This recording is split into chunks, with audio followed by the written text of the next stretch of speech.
Good afternoon, and welcome to Conserving Nature for the Next 100 Years. This is a collaborative program of the Forest Preserves of Cook County and the Center for Humans and Nature.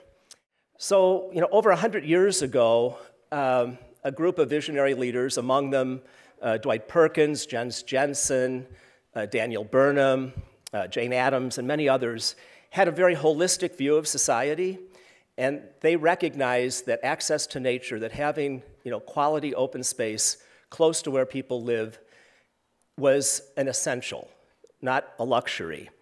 And the Next Century Conservation Plan really takes this broad visionary view and looks in a very comprehensive way at all aspects of our life and the role that the forest preserves play within that. The Forest Preserves of Cook County and the Center for Humans and Nature have partnered to bring together some leading thinkers, Julian Egumen and Benjamin Barber, who are here today with us to share insights at this nexus of ideas of nature, climate change, local governance, social justice, human well-being. And I think this program today is going to offer, hopefully, a great deal of synergy about these ideas, about various actions, hopefully inspiration for all of us to work together for the good of our preserves and for the good of our region overall. I am now delighted to introduce Toni Preckwinkle, who is president of the board of the Forest Preserves of Cook County. She was elected in that position in 2010. And before that, many of us knew her. She served for 19 years as alderman of Chicago's 4th Ward. Interestingly, she began her career teaching in high school, history, for more than 10 years. And I can only imagine that Toni was very inspirational, but also a rather demanding teacher, because she challenges all of us really to do our best and to strive towards excellence. Many may know her better for the other hat that she wears as president of Cook County government, but becoming president of both, she really has devoted a great deal of attention and energy to understanding the forest preserves and making it clear from the beginning that having healthy forest preserves are essential to maintaining a thriving county and population. Under her leadership, the Forest Preserves have made major strides in becoming more transparent and effective as a government agency. And clearly one of her top priorities is to connect underserved residents to the Forest Preserves, make them accessible really to all residents of our county. And we're seeing this on a daily basis. The kinds of events, programs, services, outreach, communication that's coming from the Forest Preserve is really transformative. So President Preckwinkle is a familiar face in the Forest Preserves, I might add. She loves to hike our trails. She takes her grandchildren to events. She even braved the cold to paddle multiple times during the annual New Year's Day canoe paddle on the Chicago River. We're very excited to work with her, especially during this pivotal moment in the history of the Forest Preserves and with the release of this very visionary Next Century Conservation Plan, which she commissioned. So please join me in extending a warm welcome.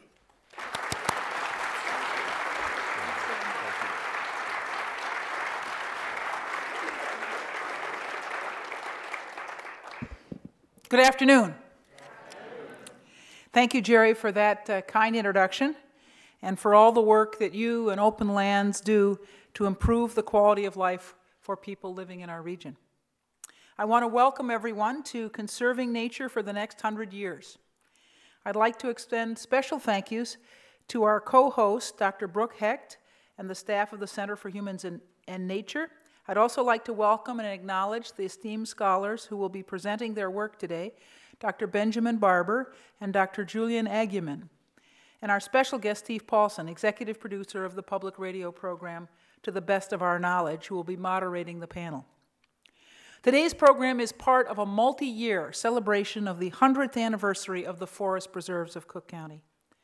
100 years ago, leaders of our community predicted the growth of the Chicagoland region. They understood why it was important to preserve our natural lands for the pleasure, education, and recreation of all of our residents, especially those living in the densest urban areas. Thanks to their foresight, today the Forest Preserves account for 11% of county land, nearly 69,000 acres spread over 103 miles. Each year, millions of visitors come to the preserves to hike or bike on our 300 miles of trails, experience restored habitats at 22 dedicated Illinois nature preserves, canoe and fish in 40 managed lakes and ponds and 7 major waterways, picnic with family and friends at 275 groves, and have fun at our 3 aquatic centers, 10 golf courses, 9 model airplane fields, and 10 sledding hills. They also take advantage of 3 educational and environmental programs at our nature centers, or visit 2 of Cook County's most important cultural institutions, the Brookfield Zoo and the Botanic Garden, which are part of the Forest Preserve system. However, this centennial is not just about celebrating and honoring the civic leaders who established the forest preserves 100 years ago. It's also about a new vision for the preserves in the next century, a vision that addresses issues like climate change and social justice, which you'll be hearing more about from the scholars in a few moments.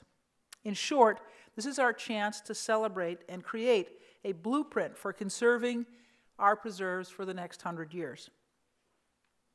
While we're proud to have such vast and rich holdings, the truth is that we haven't done a very good job of caring for this resource.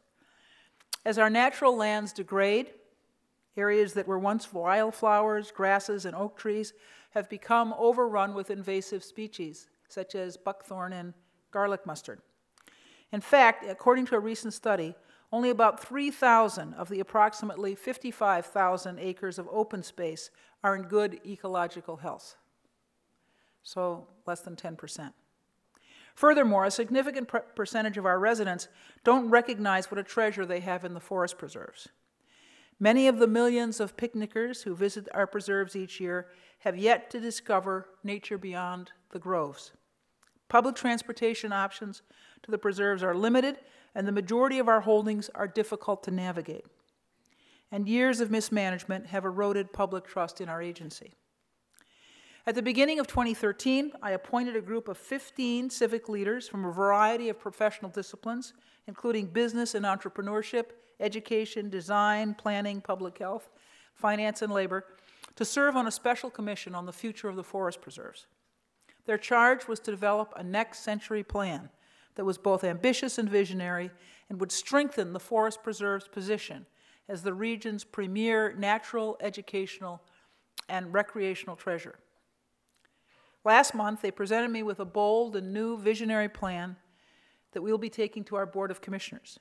The Next Century Plan calls for transforming the preserves into places that foster diversity of plants, animals, and habitats and welcome diverse people. The plan's 4 key goals focus on nature, the people, the economic value of the preserves, and creating enduring leadership.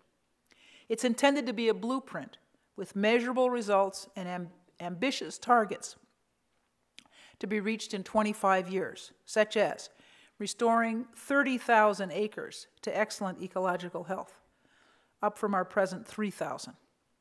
Expanding the preserves from 69,000 acres to 90,000 acres by incorporating buffer areas, new trail connections, and threatened habitats. Helping people from all areas of the county get to the preserves. Engaging children, families, educators from all communities to reflect the diversity of our population. Dramatically expanding the number of committed volunteers and creating a new conservation corps to engage youth and provide workforce development.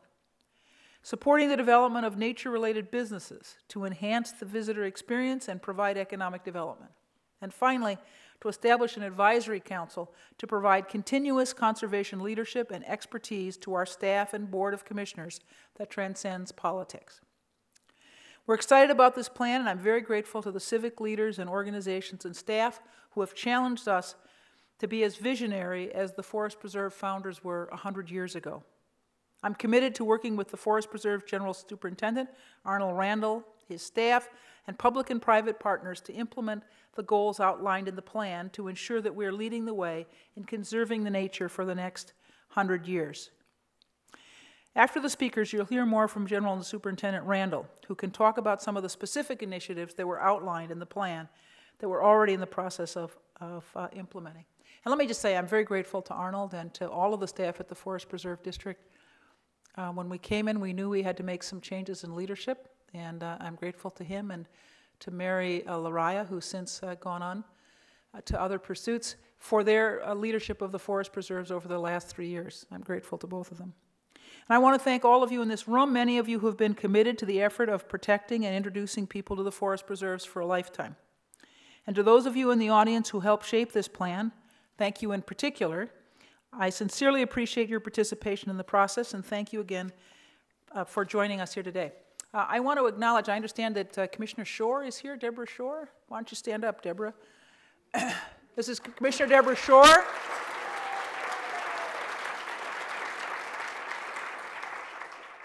Of the Water Reclamation, the Metropolitan Water Reclamation District.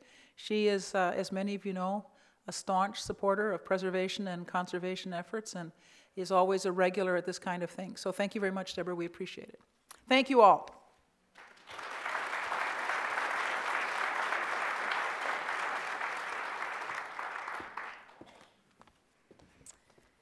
Thank you, President Preckwinkle, for your vision and leadership, and hello to everyone here today. I'm Brooke Hecht, President of the Center for Humans and Nature. We're honored to be partnering on this program with the Forest Preserves of Cook County. We've been inspired by the Forest Preserves' remarkable vision for this region and also the collaborative process that's led to this vision. So now the Center for Humans and Nature looks forward to 100 more years of collaborating with you, caring for the people and the nature of this region. The way that the Center for Humans and Nature cares is by asking tough questions. We ask questions. Oh, I'm going to be the test run for getting that going there. Okay. We ask questions that we believe are worthy of this time, namely by exploring the moral dimensions of the challenges that we face. And we believe that getting the questions right is just as important as getting the answers right. Today, we'll be exploring two such questions. First, Julian Aguiman will be addressing the question, how is nature critical to a 21st century urban ethic? We welcome everyone here today to join the conversation because this is a question for all of us to consider.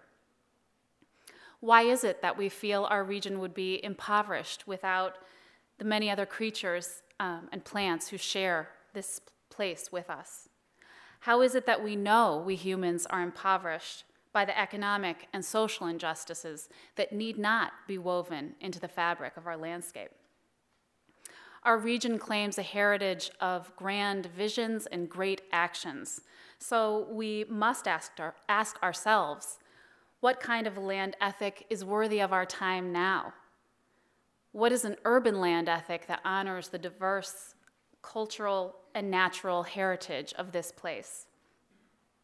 To this end, we are delighted to have Julian Aguiman here today to share his thoughts.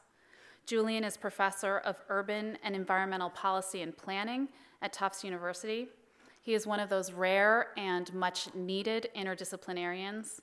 He has degrees in botany, geography, conservation policy, and environmental education, which makes him a very special environmental social scientist indeed. He's founder of Great Britain's Black Environment Network. He serves on the advisory board of the Center for Diversity in the Environment. He is co-founder and editor of the journal Local Environment, the International Journal of Justice and Sustainability. Julian has over 150 publications, so I won't share all of those with you, but I will note some of his books, including Sustainable Communities and the Challenge of Environmental Justice, Cultivating Food Justice, Race, Class, and Sustainability, and his new book that's hot off the press is Introducing Just Sustainabilities, Policy, Planning, and Practice. So please join me in welcoming Julian Aguiman.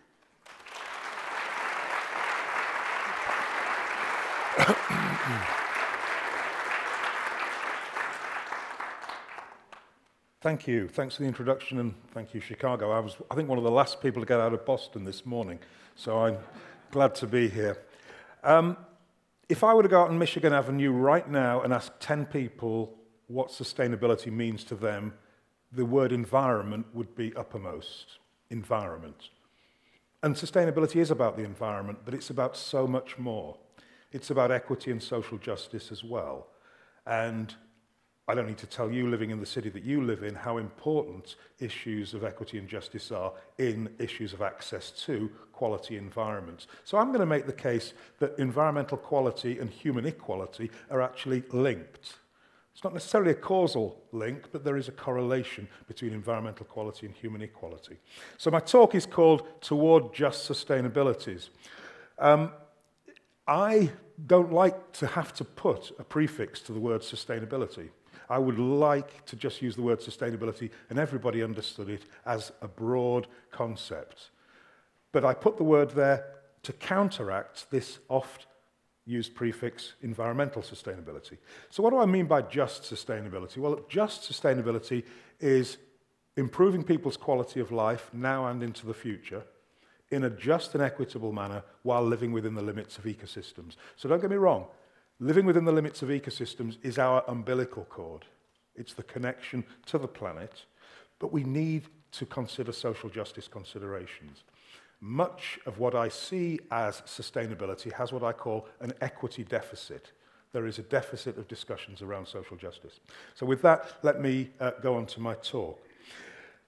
The picture there is my favorite picture because it reminds me that urban planning, sustainability, should not be about what is probable, but be about what is possible. I mean, how many times could we even think that might happen when we were younger, that Broadway would become a shared street? And that was right at the very beginning. We can have a different reality. We can make places different. The young woman there is blissed out in the moment of transgressing, standing there in the middle of a busy street near Times Square and just looking at the possibility all around her. So with that, I want you to think about what is possible as I go through my talk. So I'm going to take three aspects of this concept called just sustainability. There's lots of other aspects, but I can take three over my 15, 20 minutes that I've got to talk. Space and place, food and culture. You might think three very unrelated issues, but they're not, and I'm hoping you'll see some links between them as I go through the talk. So the first issue in terms of space and place is a new term, I think, to many of you. It's called spatial justice. And as the quote there from David Lammy, a British Member of Parliament, says, just as social justice requires that life chances are not distributed along class lines, spatial justice requires that they're not distributed geographically. If ever there was a city where opportunity was distributed geographically, it would be your city. You have some very clear boundaries. One side of the tracks, life is good and long and prosperous. The other side of the tracks, it's not so good and long and prosperous. Spatial justice is the spatial component of social justice. And we have a very powerful tool for looking at that these days, geographical information systems. We can see social justice playing out on the city's streets. But what I want to do, just to concretize this a little bit, is to give you some ideas of how spatial justice plays out and how it's important to this concept of just sustainability. So, two streets here. Streets are the most common public space. We use that public space, the street, every day. Many of you probably don't think much about streets. I spend a lot of time sitting in coffee shops thinking about streets. And I've sat in Frank's on Södervägen, and I sit in Simon's on Massachusetts Avenue, and I watch streets. I nerd out on streets. And when I sit on Mass Ave, and that's looking down towards Harvard Law School, when I sit on Mass Ave, I see a street that's the same width as Södervägen in Gothenburg, exactly the same width, but the organization of the street's very different. On Massachusetts Avenue, the rule of the road is the bigger your vehicle, the more rights you have to the street. That's the way it goes, isn't it? Bigger is better. That's not the case in Sweden. In Sweden, the Swedes have imposed spatial justice on the streets. They have democratized their streets such that pedestrians, cyclists, transit users have more rights than vehicular users. You can see, if you look very closely, to the left of the streetcar, there is about 15% of the streetscape given over to private vehicles. Now, leave you with a question. I don't have an answer for this, but I'm going to leave you with this question. how does the kid growing up on that street understand the world differently to the kid growing up on Mass Ave who sees that might is right, bigger is better? How is a Swedish kid wired differently from an American kid as a result of that? Now, we have some very good data on this. Dan Appleyard, back in the 1970s, did some work in San Francisco, and these were his street sketches. He looked at 3 streets, but there's 2 on here. One is a street with light traffic, 2,000 cars a day. The other one is a street with heavy traffic. On the lightly trafficked street, people had 3 friends, on average, per person, and 6.9 acquaintances. On the heavily trafficked street, 0.9 friends per person, or 3.1 acquaintances. What's the moral of the story? The greater the velocity and volume of traffic on the street, less social interaction. So again, we have data on this. It's not rocket science. We need to share our streets. We need to rethink streets for people. Spatial justice on the street, democratize our streets. Another example that I think fits in with some of the work that you're doing here in Cook County with your forests is work on urban parks. Now, this book, and I don't usually advertise other people's books. I'm an academic. I'd like you to buy my book, but I'm going to advertise 2 books. 2 books, in addition to mine. I'm going to advertise 2 books. This one, I think you should look at. Rethinking Urban Parks, Public Space and Cultural Diversity. Usually it's public space and biodiversity parks, isn't it? But this book specifically looks at cultural diversity. And the headline from the book is, in this new century, we're facing a different kind of threat to public space. Not one of disuse, but one of patterns of design and management. Design and management that exclude some people and reduce social and cultural diversity. Design and management is excluding people. Let me give you 2 examples. Both of them are from the UK. Number 1, I was asked in about 1990 to look at a park very much like that in what's called the Green Belt in the north of London. So Hertfordshire County Council was the county that owned most of this Green Belt land, and in one of the particular parks, they had a problem. A lot of the design issues of the park didn't fit the people who were now using the park. The park was designed 150 years ago, when North London looked very different. I walked around the park, I saw these extended groups of Asian, Turkish, Greek, Cypriot people, extended groups. And I noticed the park benches were all small benches. Where do people sit? The design of the furniture in the park did not fit the users of the park. Why not have a forum style so that the whole group could sit down? A design issue which was culturally divisive. A management issue, I want to give you an example of an ecological management issue that was equally divisive. In Bristol, in southwest England, the City Parks Department were persuaded by the local wildlife trust to develop wildflower meadows. Great idea. I'm an ecologist. I like wildflower meadows. So over 2 or 3 years, they employed a management regimen which developed a deep sward of native wildflowers. Great. Everybody thought it was great, apart from somebody who noticed that African, Caribbean, and Asian people weren't going anywhere near the long grass. A residual fear of snakes. An ecological management regimen that was having a negative cultural effect. Now, I'm not saying it was wrong to do that, to put an ecological, a nature garden there, a wildflower meadow there. I'm not saying that's wrong. But we need to ask questions that we're not asking. Maybe if one of the Parks Department or one of the Wildlife Trusts had been from one of these minority groups, maybe that question might have been asked. So there's an implication here that we need more diversity working in our environmental professions. But again, let's start asking the questions. If a wildflower meadow was the solution, what was the question we asked? Food. I'm very interested in food at the moment, in the sense that it's a great place to start conversations about environment. I wouldn't start talking to somebody about climate change. I would start with talking about food. Everybody's fascinated with food and what people eat. But usually, and most of the food movement is about nutrition. It's about the nutritional quality of food, not about other issues.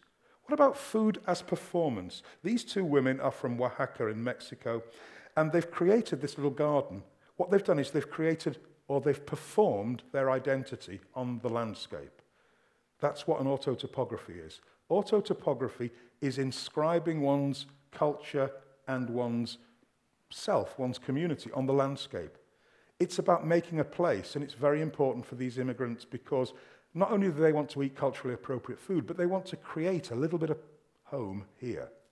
So food is performance. Let's think about that. And let's think about that as a way in to bring people into the food movement who maybe don't look like most people who are currently in the food movement. Let's open up our ideas. And I'm going to give you other ideas about how to do that as well. This is New Roots Farm in San Diego. There are 80 farms around the country, one of which is run by Tufts University in Boston, specifically for training refugees, new immigrants in agriculture. These are the new farmers, and they're going to be found in places like Burlington, Vermont, Phoenix, Arizona. They're the new agriculturalists, and they've every right to do what they do and to grow different foods and crops. But when we talk about the local and growing local, which is this buy local, grow local mantra that we seem to be getting from the food movement, what is local? Is it geographically local? Because that sign for African produce there isn't in Africa, that's at George Bowling's farm in Maryland. George and his wife are tobacco farmers, and they suddenly notice there's 140,000 Africans in the DC metro area, and they want to eat African food. So George and his wife have been working with the African community to find out what will grow in in Maryland. And they've got a great business, and anything that gets rid of tobacco farming is good by my book, but they've got a very good little business here. So what we're doing here is we're making a problem around the notion of local. I understand that, people want, a lot of ecologically minded people say, only grow what should grow here. But that is being a little bit exclusive in a world which is becoming increasingly different and diverse. And we need to think differently about local in the context of our increasingly diverse urban areas. Similarly, in the Philippines, in San Diego, the Filipino communities there, when asked about what local food means to them, they say, well, Filipino food, my food is local food. So the concept now is translocal identities, that a lot of people in a lot of cities don't see what grows in Massachusetts or what grows in Chicago as being local. It's what they grow in their lives that is local.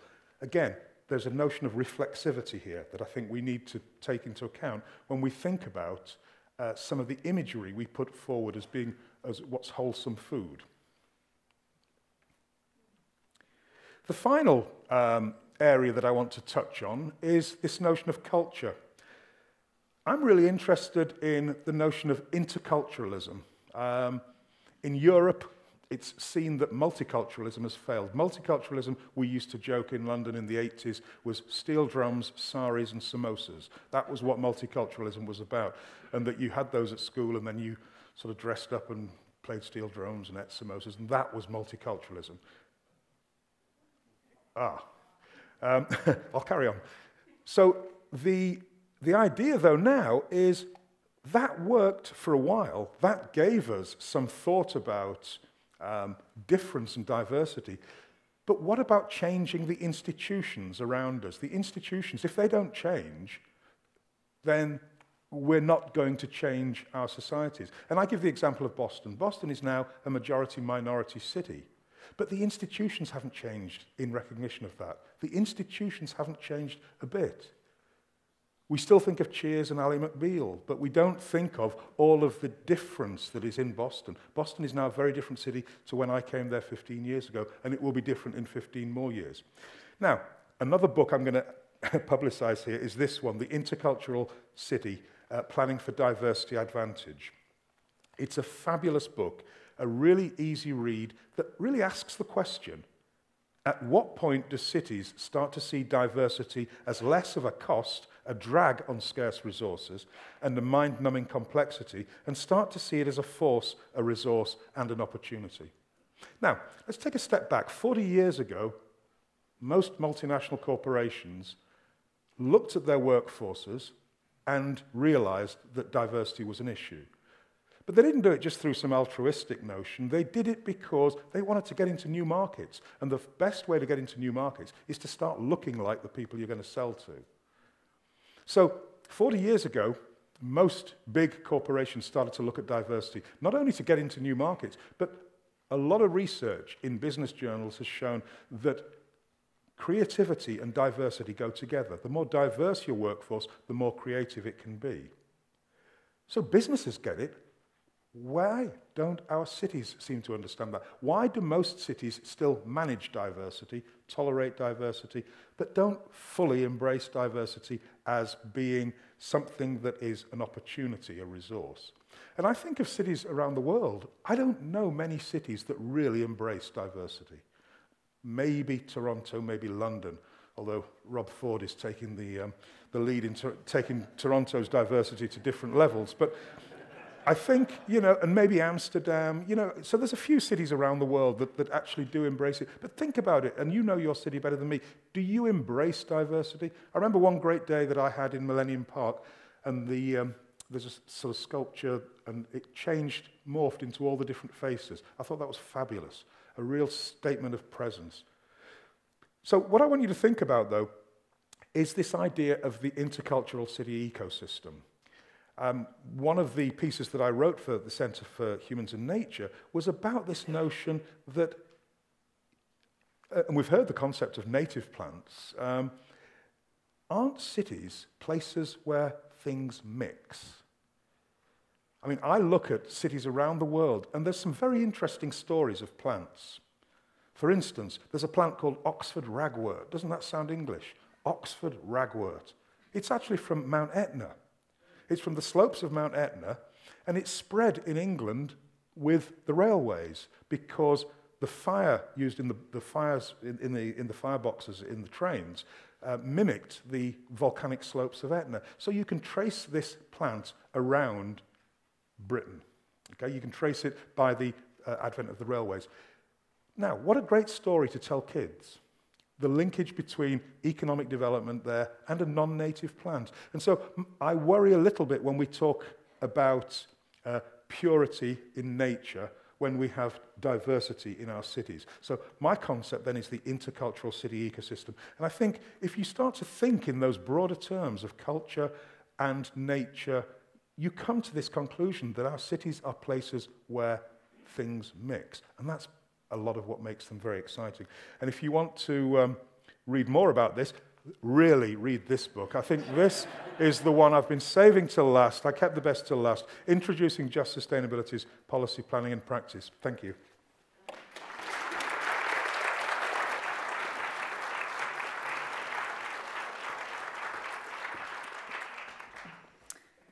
Thank you, Julian, for challenging us and inspiring us. Next, we have asked Benjamin Barber to address the question, can democracy in crisis deal with the climate crisis? At a recent Center for Humans and Nature event in New York City, Professor Kathleen Dean Moore offered the following quiz to the audience on climate change, and I encourage all of you to see the video of her talk at humansandnature.org, and here's the quiz. If your house is on fire, should you A, deny the existence of any fire? B, defame and discredit the ones who call 911? Debate loudly whether the fire was caused by humans or the natural variation of the house? And D, appoint a commission to study how to live out in a scorched shell? Professor Moore helped us with the answer. The answer is no. You're not going to do any of those things. You're going to put the fire out because there are children in there, and we know there are Blanding's turtles in there, and wild onion in there. There are all these lives in there. But the question is, can a democracy in crisis, our democracy, actually do this? I'm very glad that Benjamin Barber is here to address that very question. Benjamin is a senior research scholar at the Center on Philanthropy and Civil Society of the Graduate Center at the City University of New York. He's president and founder of the Interdependence Movement and Walt Whitman Professor of Political Science Emeritus at Rutgers University. He's an internationally renowned political theorist. He consults regularly with political and civic leaders in the United States and around the world, and by this I mean United States presidents and leaders of other nations. He's authored 18 books, and again, I won't share all the titles, but a few pretty interesting ones. Jihad versus McWorld, and Consumed: How Markets Corrupt Children, Infantilize Adults, and Swallow Citizens Whole. And his latest book, hot off the Yale University Press, is If Mayors Ruled the World. Benjamin blogs regularly for the Huffington Post. He writes for The Nation, Harper's Magazine, The New York Times, The Washington Post, The Atlantic Monthly, and more. He appears often on CNN, Fox News, Bill Moyer's Journal, Charlie Rose, and a number of other programs. He has a long list of honors. One of the most interesting, I thought, was his knighthood from the French government. One more that actually was not listed is that he not only appeared on the Colbert Report, but he did a really good job at it, and that's no small feat. So, on top of all this, he seriously is somehow an accomplished and serious songwriter. So, please join me in welcoming Benjamin Barber.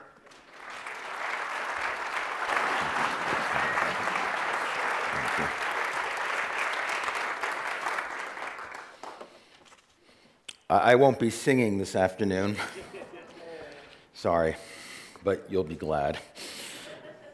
I want to thank the Humans in Nature Foundation, and particularly my old friend Bruce Jennings, who I've known and worked with for many, many years and has done extraordinary work in the fields of health and environmentalism, who brought me into this. I'm glad to be part of the Cook County Forest Preserves program, which is a perfect example of what cities can do to make a difference, whether or not states are operating. And I also want to acknowledge the real environmentalist, the real environmental actor in our family, my wife, Leah, who works closely with 350.org, with the Interdependence Movement around issues of environmentalism from the perspective of someone who spent 40 years as a professional dancer and choreographer. And the connection between the arts and environmentalism and interdependence, which I won't talk about today, is a really important one. And if you want to ask Leah about that afterwards, she's the one to talk to. We have a simple and dangerous question. We're addressing and following the issues of environmental and social justice that Julian raised. I think it's the perfect one to ask, because he used the term, he problematized sustainability, but used the word democracy unproblematically. And what I want to do is problematize the term democracy a little, because here's the question: can democracy in crisis deal with the climate crisis? And I'm going to go on a little longer than my hosts want me to, but I could be very short and simply say, no, it can't, and step off the stage, because the reality is the world in which we live, democracy is part of the climate crisis problem, not part of the answer. And that creates a very serious dilemma, because obviously we'd like to be able to think the great system of democracy and the urgent, most urgent of all problems of the environmental crisis fit each other, that democracy is well suited to dealing with the crisis, but apparently it is not. And I want to subdivide this into two questions and then try to suggest how we might answer them in a more optimistic way, although the answer to the first two questions is very pessimistic and negative. The first question is there a rift, a chasm between democracy and creating a sustainable world? And my first answer to that is, as presently constituted there is, because we live in a corrupt democracy, a world of democratic deficit, a world in which democracy is associated with personal interest, consumerism, the marketplace, doing your own thing, impetuous quick polling and quick action. In other words, a kind of parody of what real democracy is. And in that world, our opinionated, media-manipulated, corporate-owned democracy is an enemy of sustainability, since in a certain overly simplistic sense, one can say, in a world where the carbon industry owns democracy, how can democracy deal with sustainability? So, democracy as currently constituted, no, sorry, doesn't work. It's part of the problem, and a terrible part of the problem. Poll Americans, and we know half of them don't even believe there is such a thing as climate change. They believe in foreign beings circling the earth and picking them up and putting things in their heads and putting them back down on earth. But they don't believe in climate change. They believe Obama is not an American citizen, but they don't believe in climate change. So democracy defined by the opinionated, media-dominated, money-occupied system that we call democracy is a very serious problem, and if we are interested in a sustainable environment, we better get on with the project of creating a sustainable democracy, which we don't have. But if the question is, can democracy, as properly understood by every political theorist who ever lived, by the founders, by anybody who cares about civil justice, about rights, is that democracy an instrument for sustainable policies? The answer is yes. In other words, if when we talk about democracy, we talk about deliberation, not impetuosity. If we talk about we thinking, collective thinking, common thinking, public thinking, and not me thinking, private thinking, what I want. If we think about a democracy of the commons, and one of the implicit points about the forest preserves and other national parks is they are public commons. They belong to all of us. That's so important. But we live in a society that has, for 30 or 40 years since Thatcher and Reagan, made war on the commons. Made war not just on big government and bureaucracy, but on the very idea that we share common goods, that we live in a common society. Margaret Thatcher said there's no such thing as society. There's only a bunch of individual market people pursuing their private interests.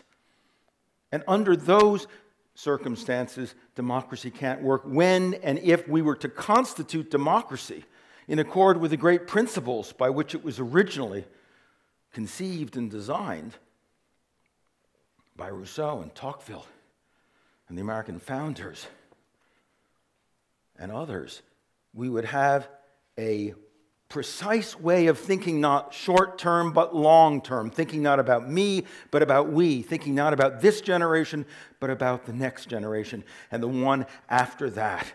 Edmund Burke is often seen as an opponent of democracy. He wasn't, but he had a great term. He talked about the democracy that draws together not just the living, but the dead, the living, and the as yet unborn.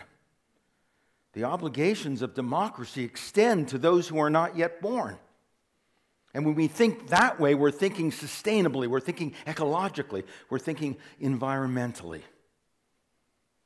And that way of thinking makes democracy a tool of sustainability rather than an enemy, or the enemy of sustainability, which it is today.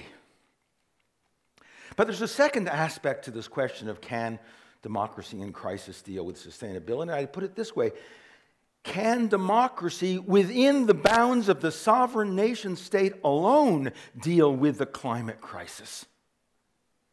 And the answer to that question also is no. Even if we fix democracy, even if it worked the way we intended it to work, even if it was really a democracy of us, of public citizens, thinking about the long-term perspective, the intergenerational goods of the United States, it would be a democracy inadequate to the challenges of democracy, the challenges of sustainability, the challenges of surviving for another 1,000 years on this fragile planet. And here's the reason why, and this is a point, and Julian talked about things that I would use the term for interdependence. The interdependence of the world. Local agriculture, as if it's a parochial term, local agriculture has an interdependent aspect. You can talk about African agriculture in the area around Washington. But that interdependence means in this 21st century, every challenge that we face today, every problem that is before us, starting with the environment, but going on to immigration, trade, technology, terrorism, pandemic diseases, and war, they are all cross-border, global, interdependent problems that challenge the whole planet at the same time. And we respond, even when democratically, to those 21st century global interdependent challenges with 17th century sovereign nation-state institutions that deal one country at a time with global problems. Even were China and the United States responsible for 35 or 40% of greenhouse gases, even were they, and they're both a very long way away from it, but even were they to get responsible and do something, it would make no difference. We don't face a problem of Chicago warming, of Illinois warming, of American warming, of Western Hemisphere warming. It is global warming, and unless every nation is in it together, no solution will work. And that's true of disease, of pandemic diseases. That's true of immigration. We're worried about the Mexicans coming across our border. The Mexicans are worried about the Guatemalans coming across their border. These problems are global. Immigration, legal or illegal, is about people seeking jobs, and the economy today is global. National immigration laws are national and local. So, of course, there's going to be a fundamental asymmetry between national immigration policies and the real problems of how to find jobs for everybody in a global economy.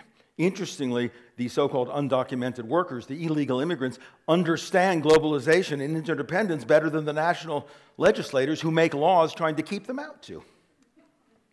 Because the reality is the reality of interdependence. But here's the problem for democracy. We live in a world, I have said, of trade without borders, disease without borders, ecology without borders, war without borders, terrorism without borders, technology without borders. But we don't have democracy without borders. We don't have citizens without borders. We don't have an environmental movement without borders. Even at its best, even when democracy works well, which is rarely, it is caught inside the nation-state sovereign box, unable to respond globally to what are global and interdependent problems. Independent nation-states, interdependent problems. The asymmetry between those is the source of our deep inability to address the problems. So what do? Democracy doesn't work very well, and even where it works only inside nation-state sovereign boxes. Well, what we should probably do is all go and buy a new car, enjoy ourselves, let the pipeline go through, and figure, enjoy it while you can, because our kids and grandkids won't. But I want to suggest, being an optimist, being an American, and being someone who has thought a lot about democracy, that in fact there is another way. And what I want to suggest we do, and what I suggest in my new book we do, is that we change the subject. Stop talking about nations and start talking about cities again. Stop talking about presidents and prime ministers. Start talking about city councilors and county executives and mayors. Stop talking about large, bureaucratic, unresponsive nation-states paralyzed by gridlock and ideological conflict, and start talking about the only real institutions that work, not just here, but around the world, our towns, our cities, our metropolises. And there's a reason they work, and nation-states don't work anymore. For one thing, and that's a complicated issue, you can read about it in the book, they don't have sovereignty. They don't talk about, this is our prerogative, nobody else can do it. States have borders. Germany gets bigger, Poland gets smaller. Cities don't. Berlin and Warsaw can both flourish. And indeed, when one does, the other often does as well. But cities, in fact, are extraordinary institutions, much older than the states to which they belong. Think about it. Cairo's older than Egypt, Damascus older than Syria, Paris older than France, London older than England, Boston older than the United States. Cities have been here forever. And think about this. You can't close cities. Last fall, the U.S. government closed for the second time, and aside from the dangers and horrors it did for a few people, a lot of America didn't even notice. But closed Chicago for a day. No buses, no police, no schools, no hospitals, no metro. You can't close cities, and they haven't been closed, and no mayor would dare to close a city for an hour.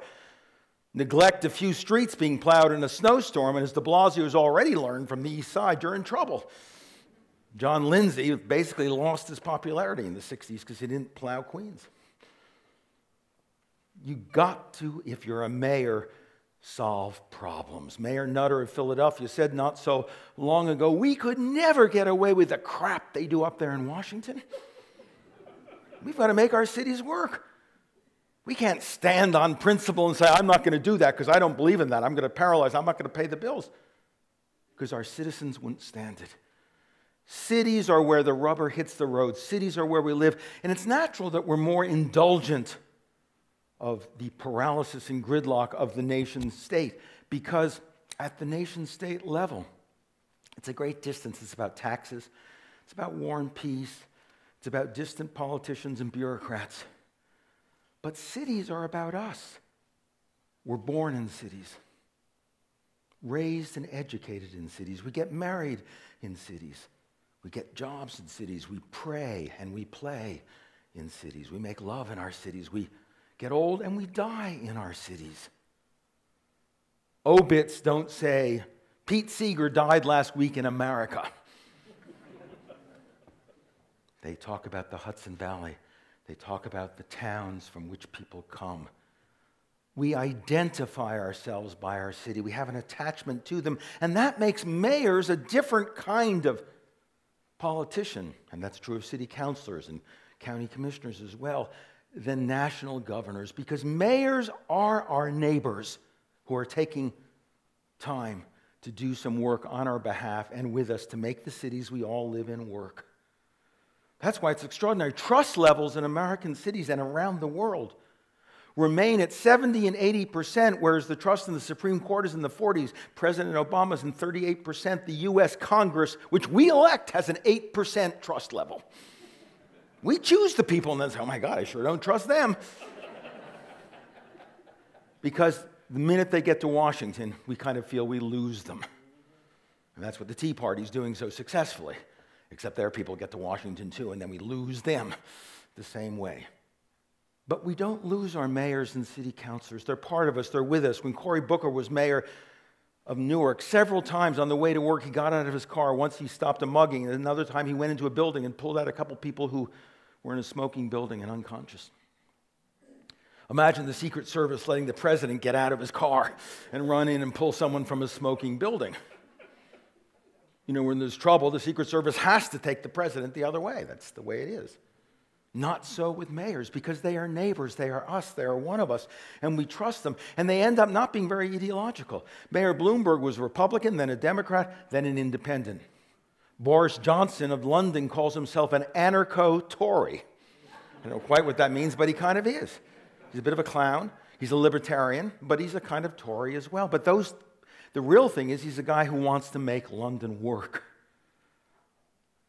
And whether it's Ken Livingstone on the left or Boris Johnson on the right, neither of them take their ideologies that seriously because London has to work.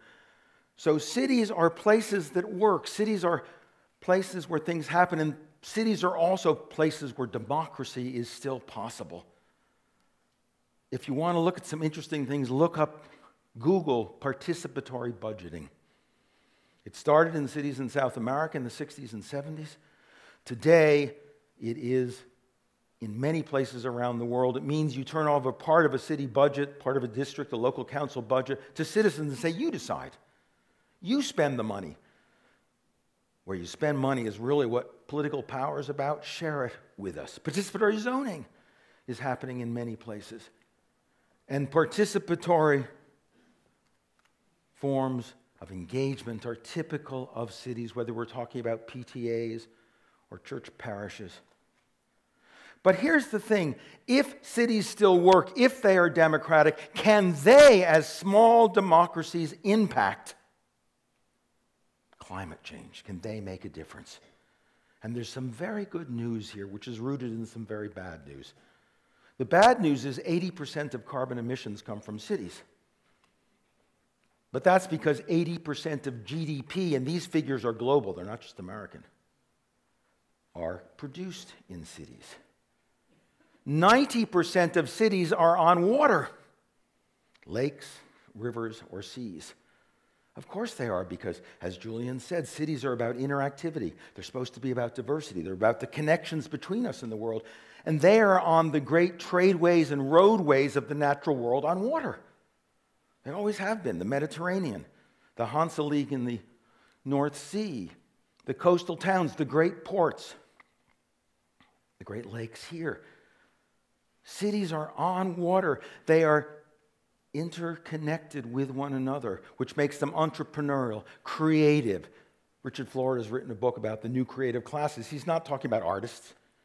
He's talking about creative entrepreneurs, creative technologists, creative people who create community organizations. Creativity is rife in the city because in the city we come up against one another. The density of the city requires it. The diversity of the city, not always recognized, Julian, but very real everywhere. It's not just a few global cities that are diverse. Cities everywhere are far more diverse than what's around them. They may not recognize it, sometimes they don't like it, but they are. That's the reality.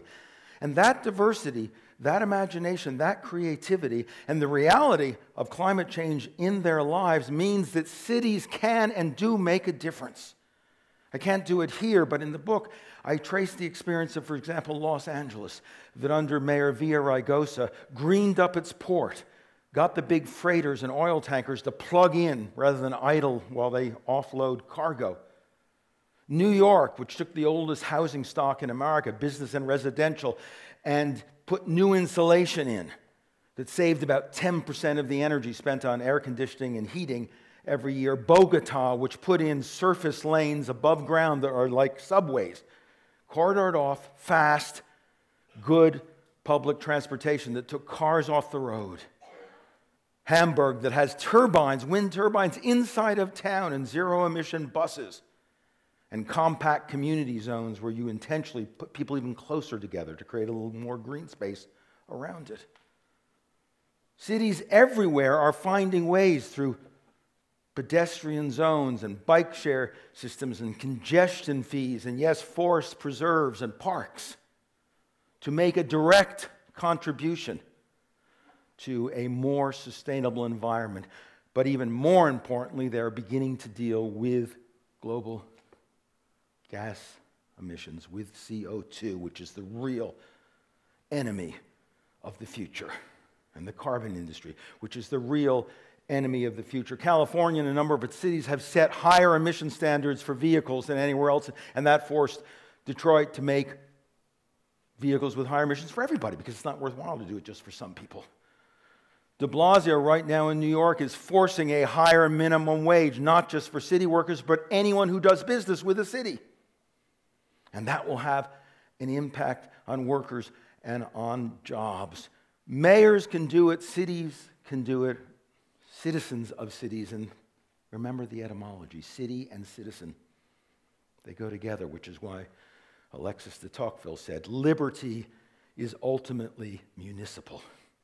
It's in cities that you find liberty. Schiller used to say, in the mountains, freedom. The reality is in the cities, freedom. That's where liberty, that's where diversity is found. So cities are in a position, one by one, but also together to do things. And let me end by saying that some people have said to me, well, this is great, but you're sort of going backwards, aren't you? We started with cities, then we got these great nation states, now you want to go back to cities. And aren't cities parochial? Aren't cities just local? How are they going to deal? You said you need cross-border institutions. How can cities do that? Well, there's an answer to that too, and it's a kind of a hidden answer nobody knows. Who has ever heard of the UCLG? Anybody? This is an educated audience. United Cities and Local Governments. It is the most important institution in the world nobody's ever heard of, because it represents 3,000 to 4,000 cities that meet annually together to share best practices, to talk about common problems.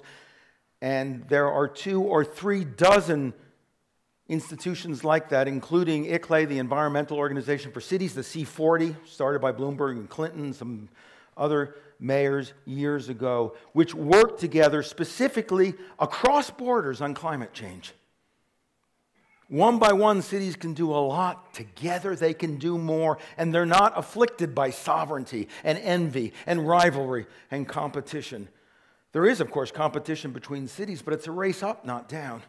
Who has the best opera house? Who has the cleanest air? Who has the biggest parklands? That's the kind of competition we need. Not who has the cheapest wages, who can be stingiest, who can have the lowest safety and environmental standards on their jobs. Cities are competing in the other direction. So the reality is that cities can and are doing what nation states can't. 5 years ago in Copenhagen, 184 nations came there. That was about COPs 12 or 13 to try to renew Kyoto. After 2 weeks, they went home and said, "Excuse me, our sovereignty doesn't permit us to do anything." And every year since then, they've been doing the same thing, most recently in Warsaw. But that year, the mayor of Copenhagen invited 200 mayors also. They came and they stayed. And those 200 are now 2,000. And mayors everywhere are trying to figure out how they, within their own jurisdictions and with their own limited resources, can make a difference with climate change. And as a result, they are giving hope to young people who are cynical about democracy, hope to minorities who, as Julian says, in many cases feel the city doesn't give them the public spaces that are theirs. But the true public space we all need is sustainable public space, breathable public space. Public space that will belong not just to us, but our children and our grandchildren. And if you want hope, and if you want a way forward, join the movement in cities that, whether with forest preserves or limiting emissions or greening up ports or insulating buildings, whether with bike shares or congestion fees or taking on emissions directly or opposing fracking and the pipelines that are now crisscrossing America with tar sands, crappy tar sands, deadly stuff. Cities are taking a stand. And it's where we can take a stand, where democracy can take a stand, and maybe give the possibility of a sustainable world a real chance. Thank you very much.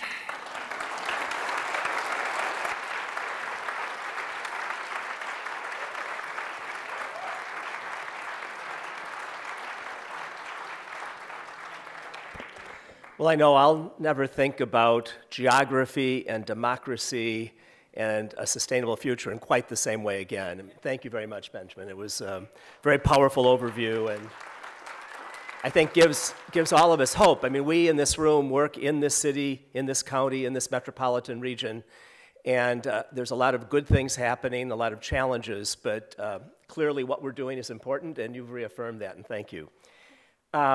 So one of those leaders who are helping us think about this sustainable future and best practices and ways that we can contribute to future generations, as our previous generations gave us the great gift of this forest preserve, is Arnold Randall.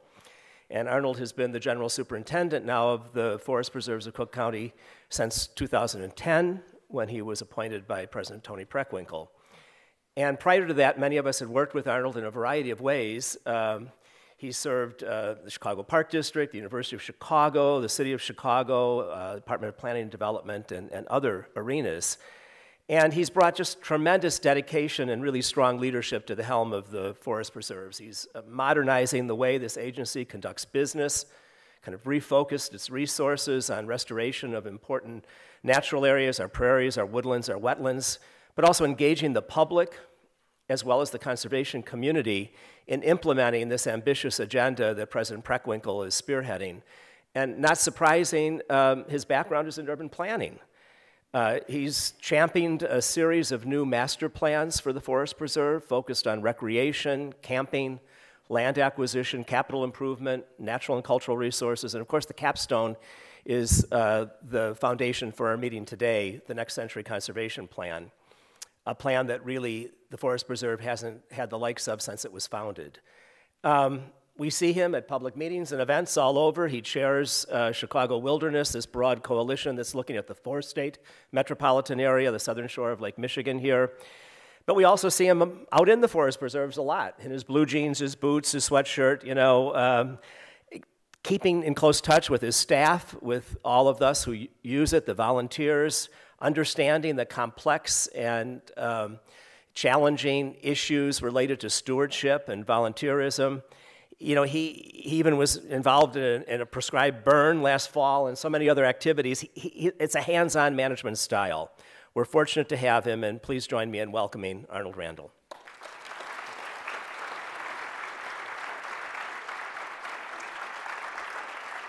All right, well, good afternoon. And Jerry, thank you so much for that introduction and for your great partnership through Open Lands. You've been a wonderful partner to us.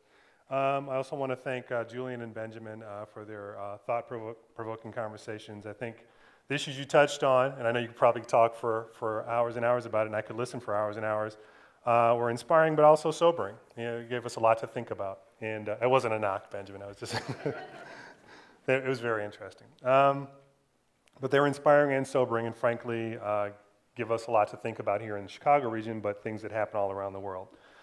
We hope that the Next Century Conservation Plan, which President Pregnwinkle mentioned earlier, briefly at the beginning of the program, provides some real guidance for us responding to the issues right here in Cook County in our forest preserve system. Before I delve more deeply into some of these more relevant recommendations that we're already beginning to implement, I want to again thank President Pregnwinkle. She had to leave, as you know, she's a very busy lady, but thank her for her being here today, but really thank her for being the great leader that she is. You know, Jerry mentioned some of the things I get to do. That's how I look at it. I get to do a lot of really interesting things and be hands-on. And frankly, that is a reflection of Toni Preckwinkle and how she manages and her expectations. She's a dynamic leader, but she expects a lot of us, but she also allows us to do our job and allows us to have the tools we need to do our jobs as well. So I want to thank her personally for her leadership throughout. I also want to thank Brooke Hecht and the Center for Humans and Nature for co-hosting the event. Thank you, Brooke. Steve Paulson, who's going to serve as our moderator for our panel, and then again, thank Jerry for all the work that he does with Open Lands and for being our MC. Our speakers today talked a great deal about climate change. The Next Century Conservation Plan highlights the fact that only 5% of our land is considered to be in good ecological health, so that's not very good, right? We are currently doing an assessment with the Prairie Research Institute of the University of Illinois to get a much more detailed understanding of our land quality, but we recognize generally that we have a lot of work to do. As we know that healthy habitats can help mitigate some of the effects of climate change, they can help clean the air, absorb rainwater, prevent flooding, and store carbon. Without a healthy restored landscape, Cook County and the entire Chicago metropolitan region will be dirtier, it'll be hotter, it'll be less safe, and frankly less appealing to the public. To restore 30,000 acres of over 25 years, the amount that we've committed to in our plan, we will need to mobilize the public to action. In fact, our planning team estimated that we'll need 135,000 people over the next 25 years to do this work. There's no way we can accomplish this without taking several key steps. First, we need to significantly expand our volunteer corps, hopefully replicating the energy, the talent, and the commitment of thousands of our current volunteers, some of whom are here today, and we always like to recognize you because the work that you do, you don't get paid to do. You do it because you care about the land and you're passionate about it. And we also need, obviously, our own dedicated restoration staff to do this work. For example, through an innovative program recently funded through the Chi-Cal Rivers Fund, the Friends of the Forest Preserves, the Friends of the Chicago River, and the Audubon Chicago region will create a new Centennial Volunteer Network recruiting 6,000 volunteers dedicated to restoring habitat in Chicago and the Lake Calumet region. We also want to build a permanent conservation corps to provide workforce training for restoration. So we want to focus just on the restoration mission and train people to do that work. Obviously, as you all know, during the Great Depression in the 1930s, the federal government created a civilian conservation corps. Right here in Cook County, thousands of people were hired to build picnic shelters, trails, aqueducts, and other features in the forest preserve. So we benefited from that back in the 30s, 80 years ago. This is our opportunity to do something that has the same impact and can provide similar results. Consider this. In 2012, the unemployment rate for Illinois residents ages 16 to 24 years old was 18.5%, among the highest in the nation. It's outrageous. Cook County has some of the nation's best prepared workers, but it also has a large population of adults with only high school diplomas or less, a population that's nearly twice as likely to experience unemployment and all the ills that go with that. In addition, many Chicago area employers report that they have difficulty filling empty positions because of poor job readiness among their potential employees. By offering young Cook County residents structured opportunities to learn good work habits and basic skills, and by partnering with the existing workforce development agencies, a permanent youth conservation corps could provide young adults with the foundation of a successful work life and a connection to existing job opportunities. There are also potential intersections with our juvenile justice system. Approximately 4,500 youth are on probation in Cook County for nonviolent offenses, and if you've heard President Preckwinkle talk about this publicly, you know this is a passionate issue for her. On average, it costs more than $90,000 to incarcerate one youth offender for a year. Conservation Corps programs are not cheap. They can cost between $20,000 to $30,000 per individual for a full year of paid work, but compared to the cost of repeated incarceration, both financial and otherwise, they can be highly effective. Partnering with the justice system should be one component of a larger Conservation Corps program that builds on the many national models for partnership and the blended public-private funding that goes with it. The time is right to execute this idea. The U.S. Secretary of Interior, Sally Jewell, is trying to raise $20 million in private funds to enable these types of programs on public lands throughout the nation. That seems like a small amount of money, frankly, for the federal government. It seems like we should have some success in being able to do that. Cook County is uniquely positioned to take this leadership of this idea locally. We want to be the testing ground for all these types of things. We think there's a real opportunity, and frankly, we can move more quickly. We've asked one of the region's strongest workforce development organizations, the Chicago Jobs Council, to lead a design team to help us find the right partners and strategy to make a Conservation Corps a permanent part of the forest preserves of Cook County.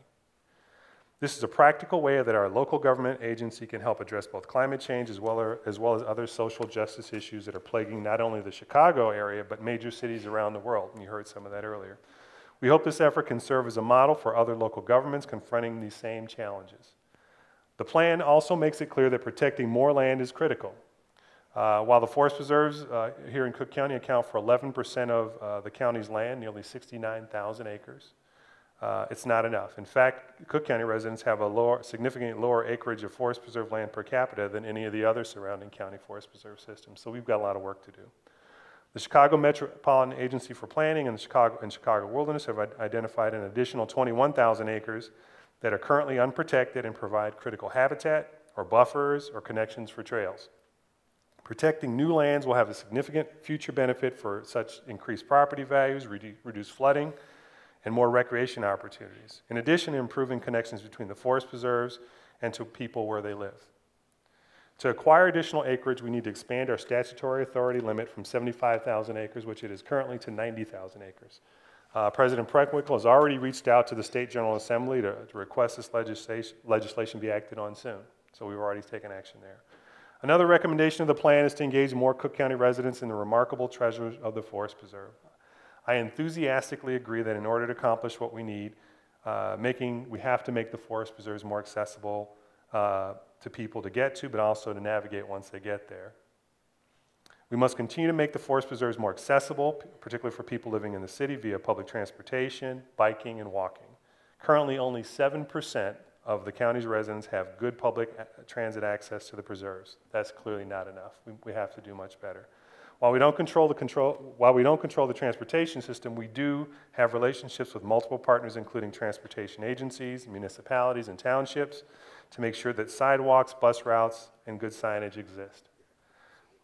We have asked the Cook County Department of Transportation and Highways to look at access to the preserves as they begin their comprehensive transportation plan, and I hope that we can identify some key opportunities to make sites more accessible more quickly. The plan also identifies a need to improve accessibility for people with disabilities. This is clearly an issue that we need to address in Cook County. It's increasingly important as our population ages to address the concerns of people with mobility impairments. We've made significant progress on accessibility improvements at our nature centers, so those are all accessible, but we need to do a lot more both through our capital projects and through programming. A number of these initiatives are already underway, so we're moving in this direction already. Moving forward, we'll also be emphasizing health and wellness in all that we do. The preserves offer the opportunity for people outside to be outside and improve their health. You don't need to be in a gym to get healthy. In fact, this is a much better way to do it. Outdoor exercise can combat the epidemic of obesity and relieve stress. Cleaner air reduces the risk of asthma and other diseases, and even restoration stewardship is a great form of exercise. People have long reported feeling better when they spend time out in nature. Thanks to a growing body of research, we know that access to nature correlates strongly with a healthier human population, including decreased coronary heart disease and strokes for populations living in close proximity to green space, but also spending time in nature lowers your risk of obesity through increased outdoor activity, improved psychological health, like increased happiness, concentration, self-discipline, and lower physiological stress. Who would not want that, right? It's probably helped me in all those areas since I've been working here too, by the way. These benefits of the preserves were not lost on the visionary founders of the Cook County Forest Preserves. And we believe research findings justify immediate action to make these health benefits available to all residents of Cook County. Simply put, clean water, clean air, green spaces are all essential to good health, and we need to take action to make sure that people have access. By building a network of preventative healthcare relationships and partnerships, the Forest Preserves can greatly increase the positive impact on outdoor resources that make healthier living opportunities for Cook County residents. This is just a snapshot of some of the recommendations highlighted in the plan. We hope that you'll take time to read the full plan, which can be available and downloaded at nextcenturyconservationplan.org. You can just go to the Forest Preserve website and you can have access to it as well. But it goes in a lot more detail about some of the things that I mentioned here, and it is visionary. Looking forward to 25 years from now, we hope that all of the recommendations in the plan to be fully realized and that everybody in this room is here to see them. You know, we're still around to enjoy them. We imagine a Cook County where people enjoy thousands of acres of healthy woodlands and wetlands and prairies filled with thriving native trees and grasses and flowers and birds and other animals, where millions of children and adults who reflect the diversity of Cook County. I don't know if that's something we can say today, but that is definitely a goal for us. Can be immersed in nature and have the experience of hiking or biking or bird watching or camping or fishing or otherwise exploring nature. Thank you once again for coming today.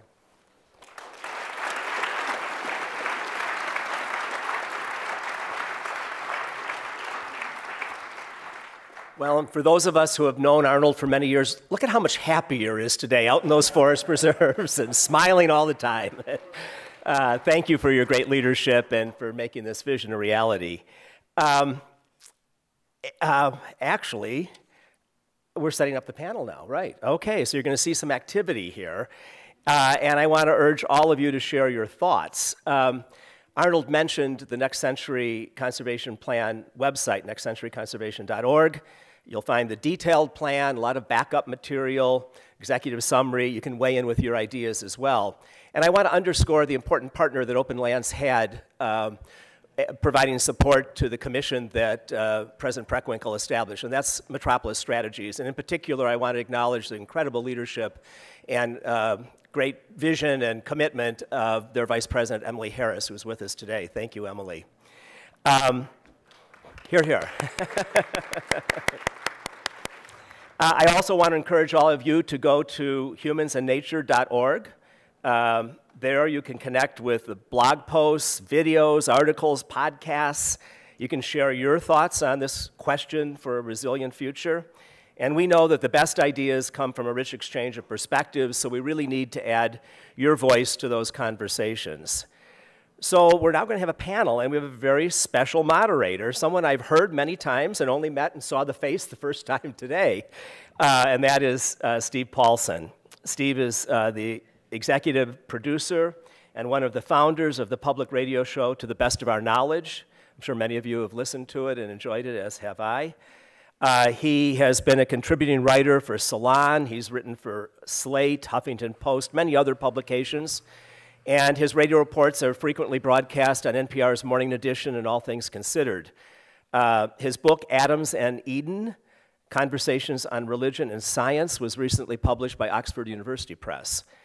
Steve says that his favorite guests are emotionally open, intellectually adventurous, and passionate about what they do. So Steve, it's no coincidence that these are the qualities that we admire in you and give you that knack for moving dialogue into a rich space where new ideas are born. So thank you for being with us, and welcome, and we'll have our panel. So Steve. Here, you should all come up. Okay, come on up.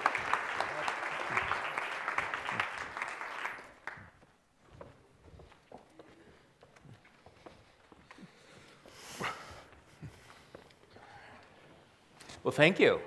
Lovely introduction. It's a pleasure to be here.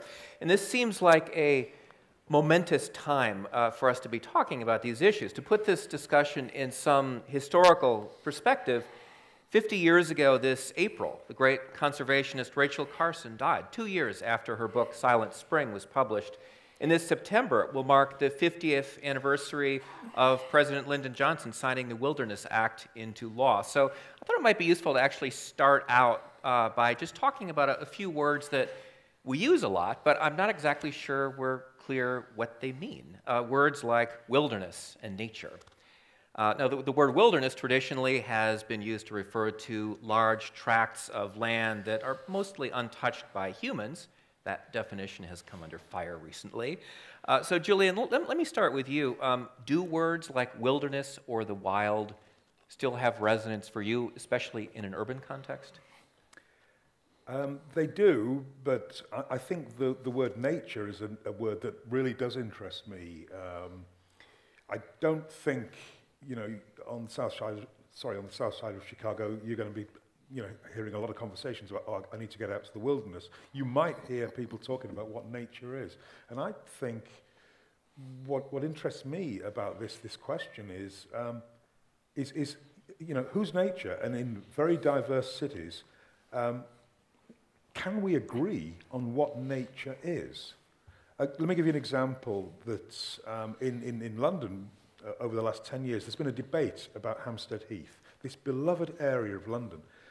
Traditionalists want to cut down all the trees on Hampstead Heath and create or recreate an area that what it looked like in post-glacial times. People are outraged by this. There's different visions of nature, and I think it's our job, as certainly mine as an academic, to start thinking about and helping people think about what nature means to different groups of people. And this is not just some idle thought. I'm a member of Massachusetts Audubon Society. It's been around for 100 years. It won't be around for another 100 years if it doesn't start to think about what the Brazilians, the Haitians, the Cape Verdeans, the Somalis, all these new Massachusetts residents have different visions of nature, and we need to do a better job of finding out what those visions are. Ben, let me turn to you. Nature, is that a problematic word, especially when we're talking about nature within cities? Every word is problematic that we use in social and political discourse. That's the great thing about it. And in fact, our politics, as well as our philosophy, are all about a contest over those words because they mean different things to different people. And I think, as Julian said, if you go not just within the diversity of the United States, but within the diversity of the world and look at a lot of these terms, you're going to find a lot of fundamental disagreement. What interests me in particular, though, is the dialectical relationship between nature and the urban environment. We tend to dichotomize them. There's nature in the wilderness and there's cities, and there shall they meet. But the reality is, historically, and we see that in the Cook County forest preserves, and we see it with Olmsted in New York, the reality is, from the very beginning of time, those who established the city and saw in the city a cradle of civilization understood it had to find ways to import nature and have all that nature represents into the city, whether it's with parks or free space. Even someone like Le Corbusier, who built these incredible skyscrapers, argued for the skyscrapers because it made a lot of green space around them.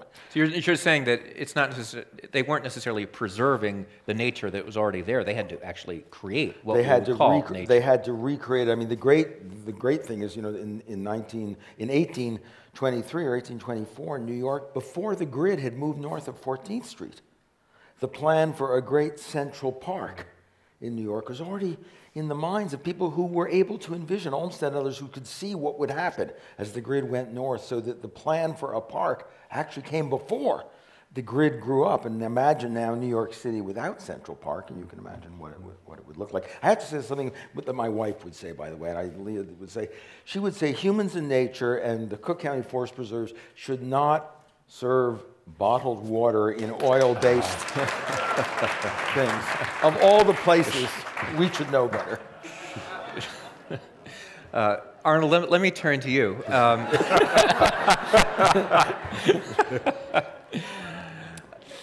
Let's get local here. Now, we've problematized the meaning of local here, but Cook County, what does nature mean to you in Cook County? I thought the same thing, actually, for what it's worth. Well, I'm a South Sider. I've lived on the South Side of the city my whole life. I still do. I think nature, the challenge for us, for city residents, and particularly in some communities, that nature just is not something for them. I think the word means that's not my thing. That means that's for somebody else, or that's 1,000 miles away in their minds. And so I think that part of our challenge is sort of getting people to realize that it is for them, and find words or help find people who can help communicate that to residents, in an urban area like Chicago. I think people just don't, they think about parks because parks are there and they're accessible, and we have a great park system here, but I think our challenge has been that people sort of think of nature or the wilderness even more as a scary place where bad things happen, and a bear will eat you or something like that. Well, let me follow up on that then. So if nature turns off certain people, I mean, they sort of think it's out there, it's not part of my life. What are better words that would attract people to enjoy beautiful surroundings? Yeah, I think part of it is just getting people. Benjamin talked about arts and culture, and I firmly believe that we have to reach people where they are. I see people who know me have heard me say this many times. I don't think you can get people there just by saying, hey, this is wonderful, come out, it's beautiful. I think once you get them there, I think then you can start to have that conversation. I think you get there by things that they already know, that they're comfortable with, and so in some places maybe that is the arts and culture or other recreational things that are more familiar to them. And then once you get them out, I think you can start to expose them to the bigger picture of nature and what it means to them. And that's been my own personal evolution. I grew up on the South Side. I grew up near Jackson Park and Washington Park and the Midway Plaisance. And those were my playgrounds as a kid. But I did not recognize how valuable they were until I worked for the park system. And then I certainly didn't recognize how valuable the Forest Preserve system was until I got a chance to be out in it every day. And I'm better for it.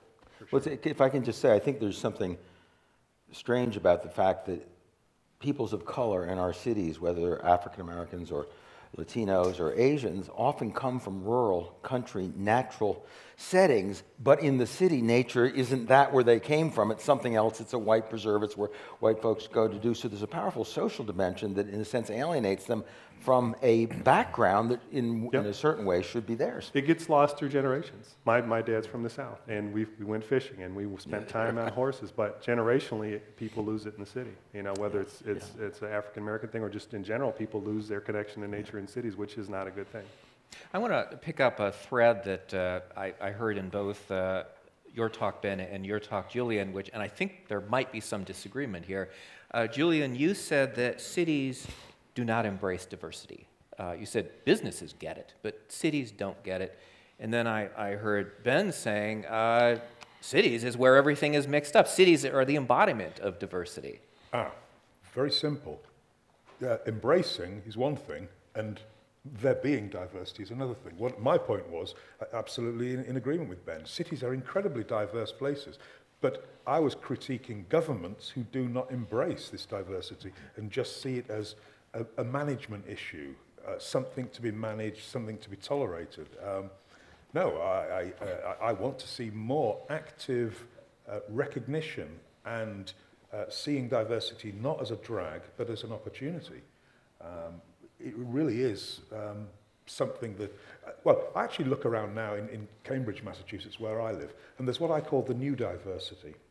Okay, in Roxbury and Dorchester is what I call the old diversity.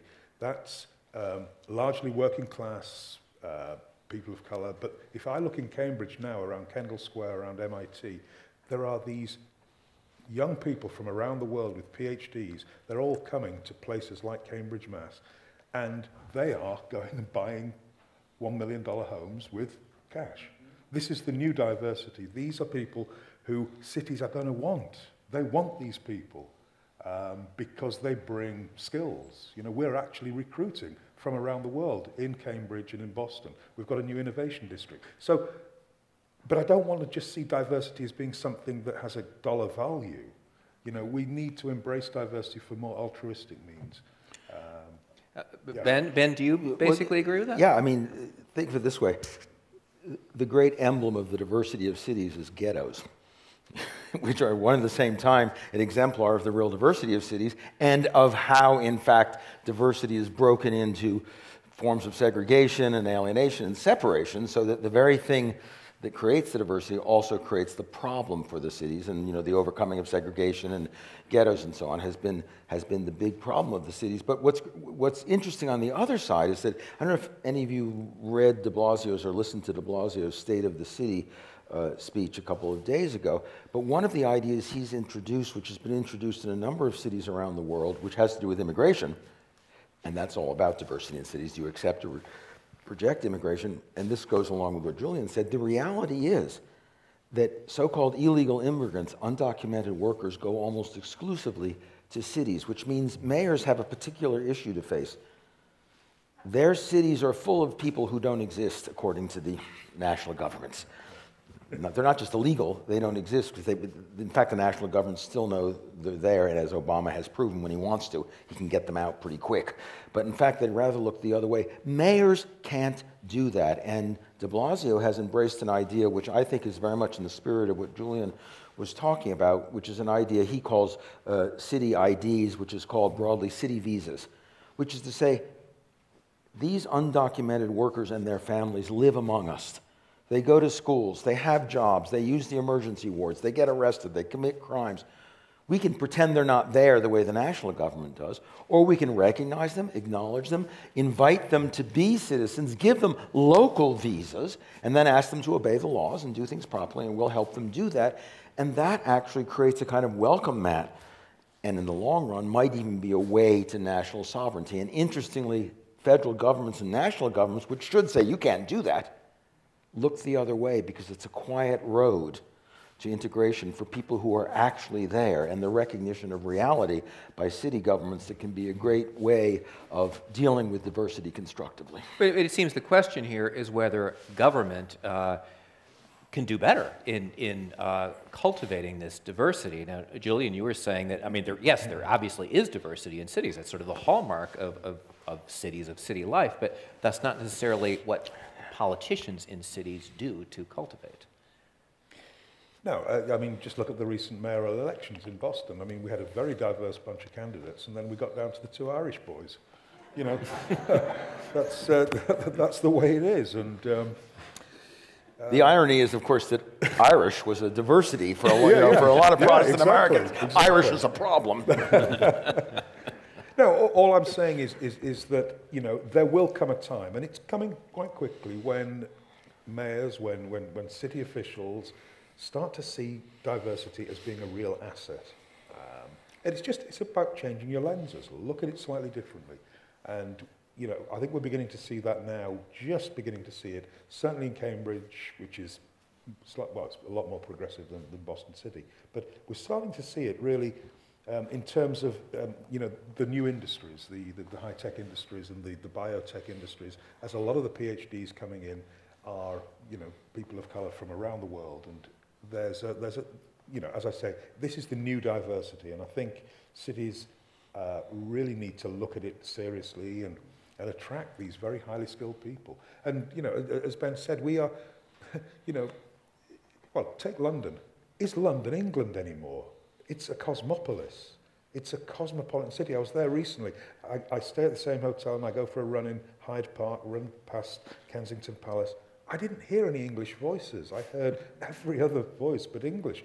And it's actually, London is now a global city, and there are many global cities. That's where we are. And that goes back to my point about, you know, the plants and biodiversity of cities.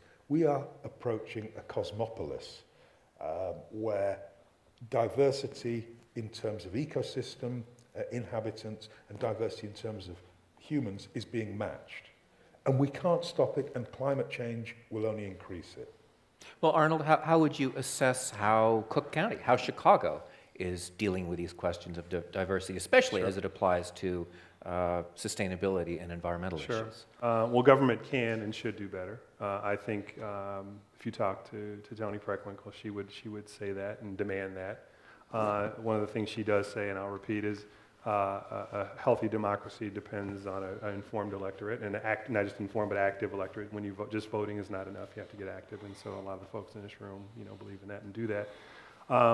I think it's, having, the challenge is, frankly, I think it's tough to get good people to run for elected office, number one, who are doing it for the right reasons. That's just my experience living here for, 47 years. And I think there's a disincentive for people to run for public office and do that. And you have people who are the exception, like, I believe Toni is.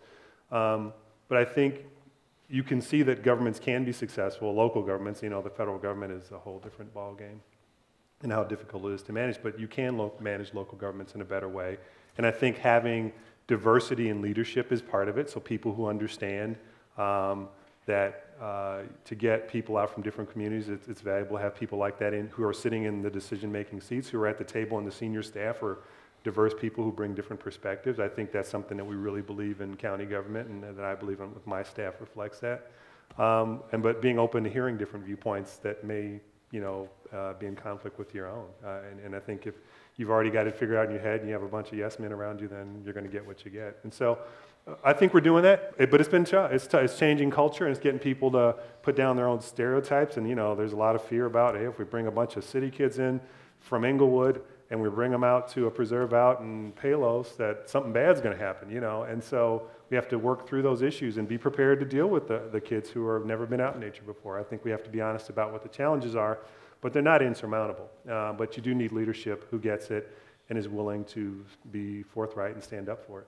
Stephen, I wonder if we can problematize diversity a little too, because we've been talking about ethnic and racial diversity, but the real diversity that is increasingly escaping our global cities like London and New York is economic diversity in terms of equal economic opportunity in different classes. London and New York have become cities where the poor can't afford to live except under circumstances where they serve the rich at sub-minimum wages, and the division of income in these great cities like London mean an awful lot of people simply can't afford to live there except under hovel circumstances. It's also true, by the way, in places like Karachi and Mumbai as well, where you have these extraordinary divisions between rich and poor, and they're no longer just ethnic or racial or religious. They are class differences about the inequalities of wealth in a global capitalist economy, which is centered particularly on great cities like Tokyo and New York and London, and is making them more diverse in a good way. At the same time, they are becoming utterly inegalitarian and really dangerous to democracy in another way. We're talking about sustainability, especially within urban contexts. And I'm wondering if there are commonly accepted best practices here, or maybe model cities that are doing it right, for the most part. I mean, obviously, any city is going to have its problems. What are some of the best practices in terms of trying to establish these principles of sustainability that you've been talking about today? Well, there's innumerable examples. Congestion charging, London. London has basically started charging the equivalent of about $8 to go in a private vehicle into the charging zone. This was actually masterminded by Ken Livingstone. Brilliant public participation. They did presentations, they got the public's opinion. Businesses said, "You will kill us." But in fact, what's happened is businesses are now very happy with it because people feel freer walking around on the streets. There's not as many cars as there was. Public transit moves much better. Cyclists get a better deal. And all the money, all the tax goes into sustainable transportation. Doesn't go into anything else. And the public was told, you will not see your tax dollars going anywhere but improvements into the spatial justice of the streets, if you like. So London's a great example. Can I just interject for a moment? Could that happen in Chicago? Well, it will have to. It will have to happen. New York voted it down, but that's because the decision was made in Albany, not in New York. The decision was made in London, and Londoners wanted the congestion charge. And Boris didn't stop it. He would have a firestorm if he tried to stop the congestion charge. So London, really, as Ben said, cities, it's a race to the top, not a race to the bottom. And other cities around the world are now trying to implement schemes like this. Copenhagen, co-housing, 30% of people travel on bikes. Porto Alegre in Brazil was the place where participatory budgeting started. Curitiba, Brazil, had the first excellent bus rapid transit system, which is now being copied around the world. We have examples from all over the world, rich and poor countries, of cities that are taking the lead on sustainability. And I couldn't agree more with Ben that this subnational level of governance is the way forward. And cities are doing amazing things. And competition between mayors is quite good. Former mayor of Boston, Menino, really wanted to up the ante with the mayor of Chicago. Who was the mayor before Rahm Emanuel? Mayor Daley. Oh, right, that's right. Yeah, whatever. Yeah. So, and there was this competition to be the green mayor, and I used to say to my students, we want sustainability by kumbaya means. I would love it if we could all just sit down and say, yes, let's be sustainable. But if we have to do it by altruism and ego of mayors, then let's do it by altruism and ego of mayors, because we will become more sustainable as a result. Arnold, what about that, limiting cars in Chicago? Yeah, it's not just Chicago, it's an American obsession with our vehicles. We're all guilty of that at some level. I think we've made a lot of progress in Chicago, to be honest with you. I haven't seen what it looked like 30 or 40 years ago, and much more of an industrial, heavy, dark sort of town. We've made a lot of progress, and frankly, a lot of the things that you see today couldn't have envisioned with what we're doing with bike share and all that sort of thing. I could not have envisioned 20 years ago here in Chicago. So I think you're both right about sort of this competition with mayors. I know I did work for Mayor Daley, so I had a chance to deal with him directly a lot. Whenever he left town, when he got back, we had a list of things that he saw that he wanted us to take a look at and investigate further. A lot of very progressive things, whether it's from Paris or South America, wherever. Sure. So there's a lot of information sharing and a lot of we don't have to recreate the wheel. There's a lot of interesting things that happen in different places that get shared. So I think we can do it in Chicago. I have a lot of hope for Chicago. I think there's a lot of really smart people who are trying to figure it out. But I think ultimately it will be a dollars and cents thing where we can't afford to keep going this route where we are with cars. It's not working. I think the federal government has a role to play there too, but I think cities can help to direct that.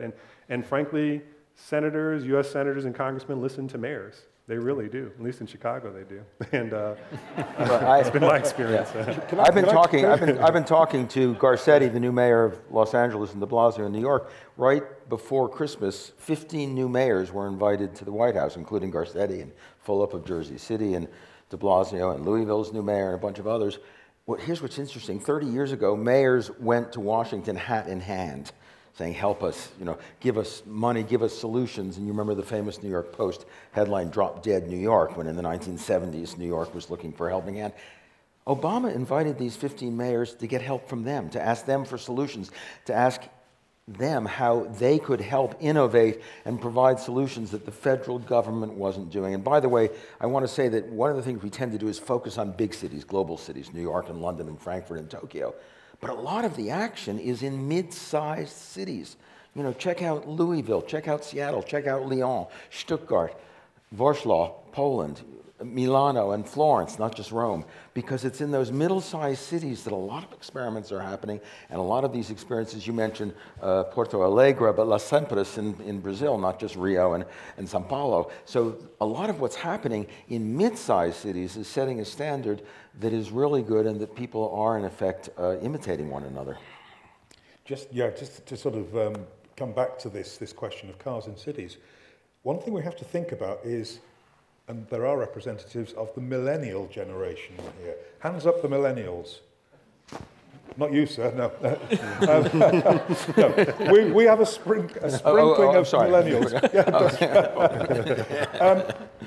Okay, you are not buying cars anything like mine or other generations. You are sharing. You're sharing a lot more. Now, I've been thinking about this. Is it because of 2008, or is it a shift? Are you becoming the post-material generation that we've long looked for? Whatever's happening, car sharing across the world is getting bigger and bigger and bigger. Bike shares, I mean, Hubway cycles in Boston, Divvy cycles here. Actually, you know, let me just stop here. Divvy, when I heard that you were going to call it Divvy bikes here, you know what Divvy means in Liverpool, in England? A nutter, a nutcase. So, I heard Chicago's going to have Divvy bikes. Oh my God. Anyway, but my point is, we are moving towards the sharing city, the walkable city. That's where young people want to go. And cities are going to have to chase this resource. Like I've said in terms of diversity. You're going to be chasing these people. And if you look like a 19th or 20th century city, I don't think you're going to be as attractive to a lot of these young people. And remember, Walk Score now, the Walk Score is being used by realtors. There's a correlation between your Walk Score and the value of your home. So, you know, again, I'm becoming increasingly pragmatic. If we have to commercialize some aspects of sustainability to get there, then we haven't got a lot of time. We need to do it. We need to use all methods possible. So we've been talking about best practices in cities in terms of what would help sustainability. Mainly we've been talking about transportation, importance of mass transportation, limiting cars, making biking, walking easier. What else? Well, here's something we need to really think about, the politics and economics of this, because there is one primary enemy of sustainability, and it's the largest, most profitable industry in the world, the carbon industry. And they support the Koch brothers and all sorts of other people who have a vested interest in making sure that carbon remains the energy base of our nation. And to take that on, you've got to talk about a carbon tax, or you have to talk about actually banning automobiles. You have to really take them on. But we live in an era when we think the state is dangerous and the market has all the solutions. The market's dominated by the carbon industry. And to the extent we cede the power to the market, that means the carbon industry will win. They're about to pass, I think they'll probably get the XL pipeline, which is bringing these tar sands through the United States to be exported out again. Fracking is seen as a great interim solution, just 30 to 50 years, they say. That there's going to be a future after that is not, is not probable. So that what we're now doing, the natural gas revolution, the transitional fuels, all of which are carbon-based, 350.org that Leah works with, the 350 is 350 parts per million. That's the level at which, beyond which there's a problem. Right now we're at 390 to 400. We're already 50 beyond that. In another 10 years it'll be 450. 500, at which point the game is over. So we don't have 50 years to convince the carbon industry to change its mind. So the politics of this, who we elect, and whether we really take on the carbon industry, whether we put backbone in this president, who has basically allowed drilling in the Atlantic and who is pro-fracking and so on, whether we take on those issues is going to make a gigantic difference in whatever cities and mayors do. If the carbon industry continues to dominate our economy... Can we elect politicians on the basis of their environmental proposals? I mean, is that an electable issue to run on? If citizens care, yeah. I don't think we're there yet. I think that is for this audience, right? But I think part of what we have to do long term, and I know there's a more immediate issue, but long term is getting more people connected to nature earlier who then think about these things. I can tell you that a lot of people who live in cities are thinking about the economy and jobs and crime and is my school good enough? And you get to number 9 or 10 on the list, you start to maybe think about your open space issues, right? So how do we get people connected early? And that's part of what we're trying to do in forest preserves. And we've got a social justice mission in there too, and it's really getting people connected early, particularly people of different backgrounds who are not there today. And reaching them early so they can take this stuff seriously and think about how it impacts their lives, and it's going to impact my kids' lives and grandkids and so on and so on. It's just not on their radar today. And so can we elect people that way? There's not enough of us to make, I don't know yet, to make that kind of difference, but we need to recruit more people to this world and understand why it's important. And I think that's part of the larger mission for us, is to get more people connected. Can I ask you a question? Yeah. Can you get to forest preserves any other way than by car? How many people drive to the forest preserves to enjoy nature? Most do. There are preserves that are accessible by public transportation. Right. Not enough, though. Yeah, right. but that's an issue, right? But Right. they don't have, so we get them there. We bus them out. We do different things to get people out to help solve that. And in the long term, do we figure out, working with, bigger money institutions like the federal government to improve public transportation? Yes, ultimately. But today, no, you couldn't. You'd have to drive or you'd have to be bussed out. So driving to a forest preserve is implicit. There's the contradiction in Americans all the time, and drinking clean, pure water from carbon-based oil bottles. You got to start them somewhere, though. I mean, Julian, you were going to jump in. Yeah, one thing I was thinking about with my students recently is, given the spate of mayoral elections in Seattle and there's Boston and New York, and I happened to see a piece that the Seattle mayors were being questioned on food policy, big in Seattle. And it suddenly struck me, we demand to know a mayor's education policy, policy as regards policing, and etc. When are we going to get the first food policy mayor? Because we are approaching a crisis in our food systems. And, Ben said we can't shut down a city, but imagine if the trucks couldn't get in with food, how long could Chicago last? And we're getting to a point, climate change-wise, where, having lived in the United States for 15 years, one thing I know about Americans is if the food starts running out, we get panicked. We really start to panic. And so when are we going to see the first mayor who really embraces food as a strategic issue? Belo Horizonte in Brazil spends less than 2% of its budget, and it has abolished hunger. Francis Moore Lappe did a brilliant article calling Belo Horizonte the city that abolished hunger. Less than 2% of the city's budget. And they have got a comprehensive directorate that works on anti-hunger strategies. The focus, though, is social justice. It's not environmental issues. Some mayors see agriculture as an environmental issue. The mayors, since 1992 in Belo Horizonte, have seen it as a social justice issue. And again, it comes back to, I think, this talk that we're thinking about the word nature or wilderness or food. It's who controls the discourse?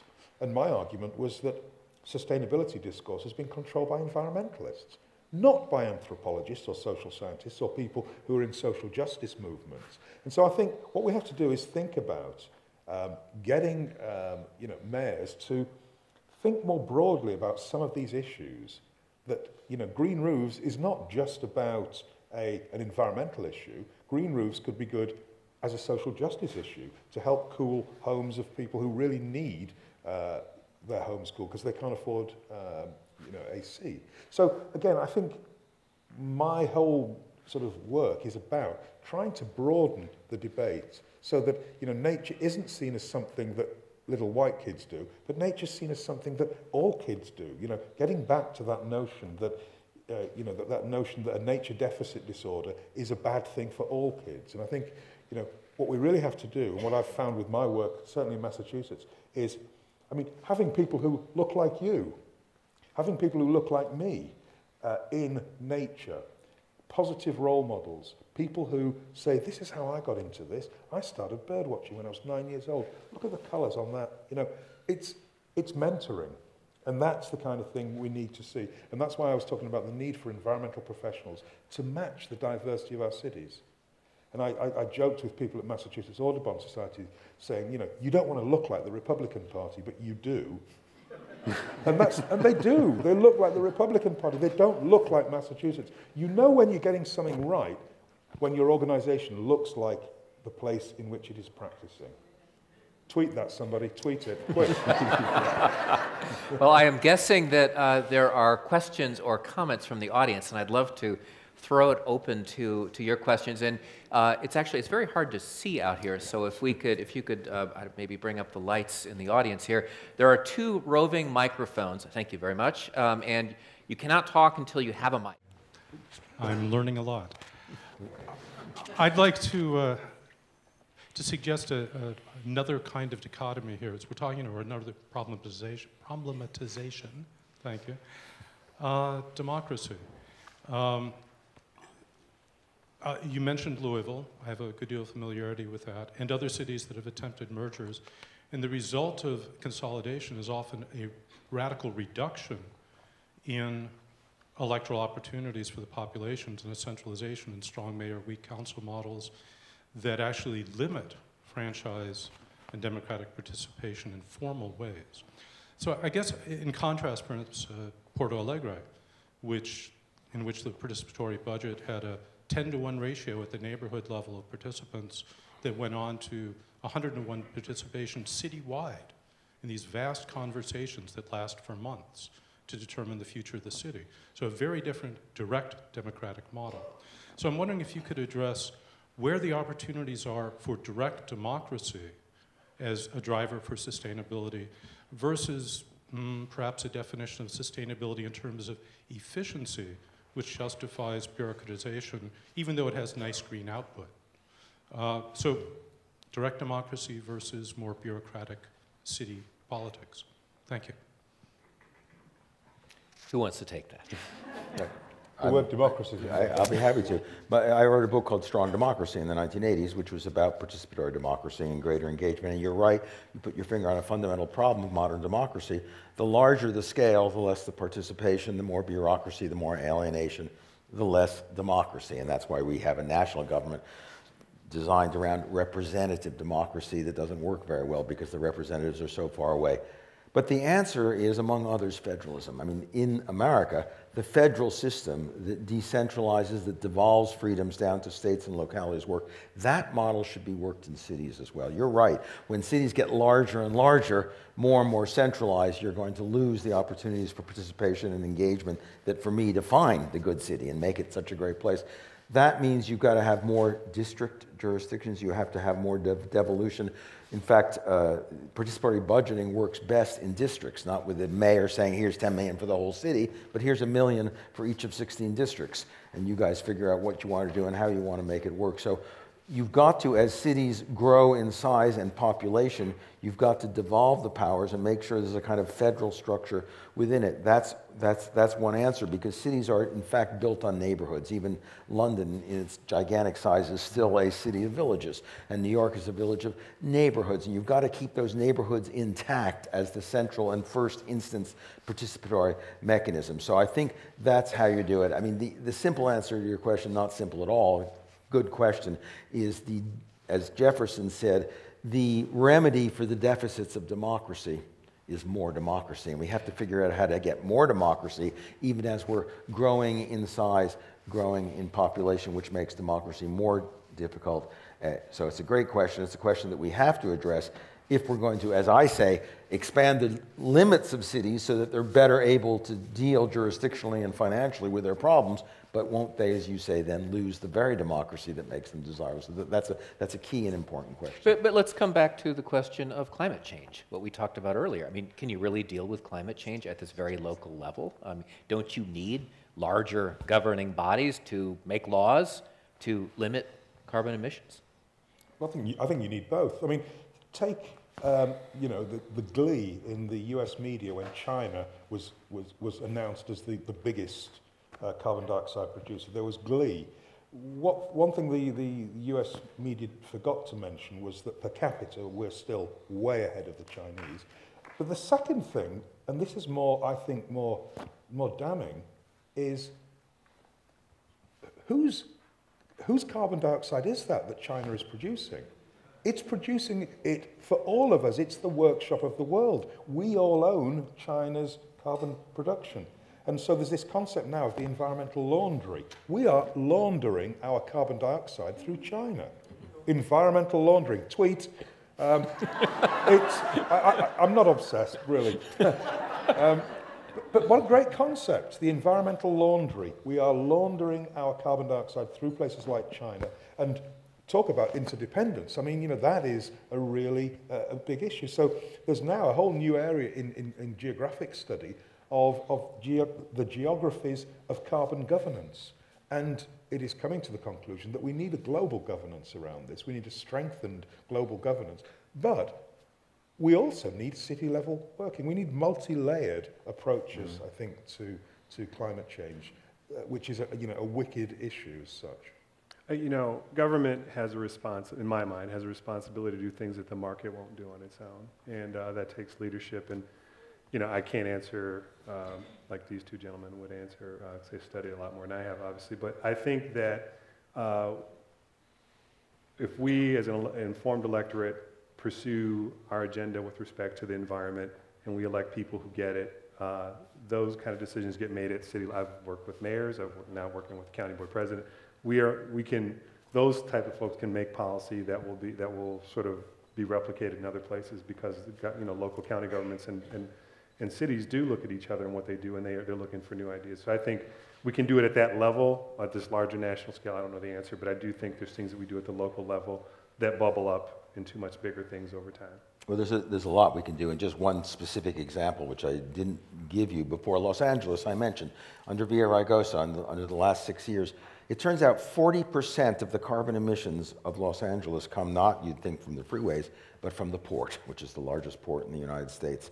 And thousands of freighters come in every month, and they sit and idle with their diesel engines running, and they load and they offload. 12,000 trucks a day come in, load and offload 40% of the carbon emissions.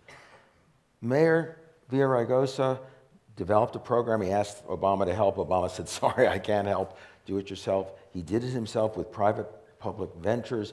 He required that every ship coming into Los Angeles have electricity so they can plug in the way the yachts do and they turn off their engines, their idling engines while they're there.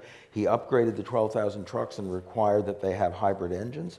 And the result was about a 40 to 50% reduction in the carbon emissions from the port. You do the math, that's 40% of the carbon emissions in LA. It had a profound effect. And if up to 80% of carbon emissions actually come from cities, greater metropolitan regions, there's a lot you can do, whether states and the national government does anything. And that's true in Shanghai and Beijing and Chongqing and Karachi, as well as New York and Los Angeles.